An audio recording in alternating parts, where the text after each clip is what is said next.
Assalamualaikum warahmatullahi wabarakatuh. Alhamdulillahi rabbil alamin. Allahumma salli wa sallim ala sayyidina Muhammadin wa ala alihi wasahbihi ajma'in. Rabbi israh li sadri wa yassir li amri wa hlul 'uqdatam min lisani yafqahu qawli. Alhamdulillah, para siswa kelas 6 min 1 Pasir, apa kabarnya hari ini? Semoga kalian semuanya dalam keadaan sehat walafiat, di mana kita di hari ini, hari Senin, tanggal 6 September 2021, kembali jumpa dalam pembelajaran daring atau pembelajaran jarak jauh dalam mata pelajaran IPS. Tadi kalian sudah belajar matematika ya. Mudah-mudahan dengan banyak belajar, walaupun tidak secara tatap muka langsung di depan kelas, namun Pak Guru berharap mudah-mudahan pelajaran di hari ini tetap kalian usahakan untuk menjadi ilmu. Dan mudah-mudahan dengan belajar terus-menerus berkelanjutan, mudah-mudahan menjadi ilmu yang bermanfaat. Para siswa sekalian, pada hari ini tentu pada masuk pelajaran IPS ini, Pak Guru berharap kalian selalu bersungguh-sungguh untuk mengetahui kondisi alam dunia kita, khususnya dalam hal-hal yang terkait dengan masalah sosial.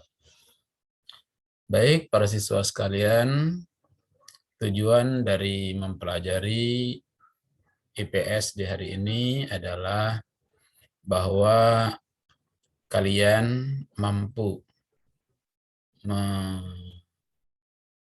menyebutkan masalah-masalah yang terjadi di negara-negara ASEAN dan bagaimana kita menyikapi masalah-masalah tersebut. Ada hal-hal yang terkait dengan masalah kehidupan keseharian di masyarakat. Itu bagaimana kita menyikapinya. Apakah kita bisa melakukan sendiri atau minta tolong kepada orang lain. Nah, ini yang harus kita ketahui. Jadi nanti kalian diharapkan setelah selesainya pembelajaran ini, kalian mampu menyebutkan masalah-masalah, menyelesaikan masalah-masalah yang ada di masyarakat, khususnya tahu bagaimana menyelesaikan masalah yang terjadi di negara-negara ASEAN itu. Baik, para siswa, kita masuk pada pembelajaran yang hari ini akan kita pelajari, yakni ini pembelajaran hari ini. Lihat, sesuai dengan harinya hari ini, tanggal 6 September 2021, bagaimana kita mempunyai sikap kewaspadaan. Nah, ini ya, sikap waspada terhadap masalah sosial di negara-negara ASEAN. Masalah sosial adalah masalah yang terjadi di masyarakat. Segala apa yang terjadi di masyarakat, pada pelajaran yang lalu kita sudah mempelajari tentang masalah-masalah ekonomi, kemudian masalah kemiskinan, masalah kenakalan, dan kriminal, dan sebagainya. Itu adalah masalah. Nah, bagaimana kita menyikapi masalah itu? Apakah mampu kita melakukan penyelesaian secara sendiri? Tentu tidak. Nah, kita mempelajari di sini adalah bahwa berbagai masalah sosial yang terjadi di negara-negara ASEAN harus diatasi bersama. Ini yang perlu digarisbawahi, bahwa masalah itu harus kita hadapi secara bersama. Ini ya, ini diatasi bersama. Ini segala bentuk masalah kalau diawasi bersama, insya Allah akan mudah diselesaikan. Untuk mengatasi masalah tersebut, siapa yang harus mengatasi bersama? Yang bersama adalah yang namanya pemerintah dan masyarakat. Pemerintah dan masyarakat harus bisa bekerja sama dalam menyelesaikan permasalahan-permasalahan. Tidak akan mungkin hanya pemerintah sendirian, masyarakat tinggal diam. Tidak akan mungkin masyarakat yang menyelesaikan sendirian tanpa ada campur tangan pemerintah, nggak bisa. Karena pemerintah memiliki payung hukumnya dan masyarakat melakukannya. Ya. Jadi harus ada kebersamaan, harus ada sinkronisasi katanya sekarang. Ya. Nah, hal-hal yang terkait dengan keikutsertaan atau peran sebagai pemerintah dan masyarakat di masing-masing negara di dalam mengatasi masalah itu ada bermacam-macam.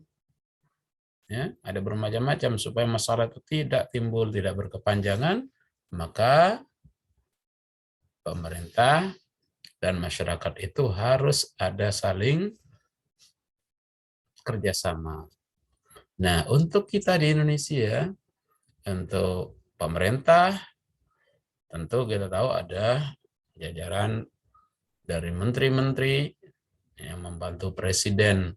Masyarakat diwakili oleh anggota legislatif, yakni siapa? Anggota DPR. Itu perwakilan masyarakat. Jadi mereka antara pemerintah yang dibantu, presiden dibantu oleh para menteri, kerjasama dengan anggota DPR atau anggota dewan. Ya. Nah,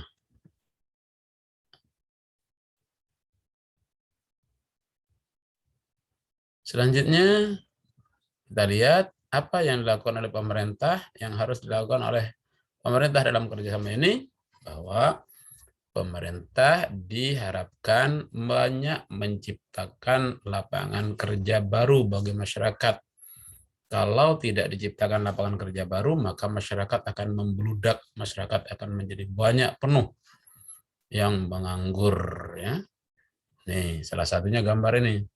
Ya, ini gambar masyarakat yang demikian banyaknya membludak ingin mencari satu pekerjaan. Tapi karena lapangan kerja dari pemerintah tidak ada, ya kayak gitu sudah. Ya, semakin bertambah kemiskinan. Ya, masalah jadinya kan. Yang kedua, melaksanakan pemerataan pembangunan hingga ke daerah pelosok. Nah, ini pemerataan pembangunan. Bukan hanya di Jakarta saja, tapi seluruh daerah-daerah atau kota-kota, bahkan sampai ke pelosok-pelosok desa. Itu pembangunan. Sehingga masyarakatnya tidak mau berkumpul di satu kota atau satu daerah saja. Ya, semua pada bekerja dan berusaha serta dapat bagian apa yang diharapkan itu di daerahnya masing-masing. Ini kalau sudah pemerataan pembangunan. Kemudian menyediakan fasilitas pendidikan yang memadai secara merata. Nah, ini seperti kita di Kalimantan.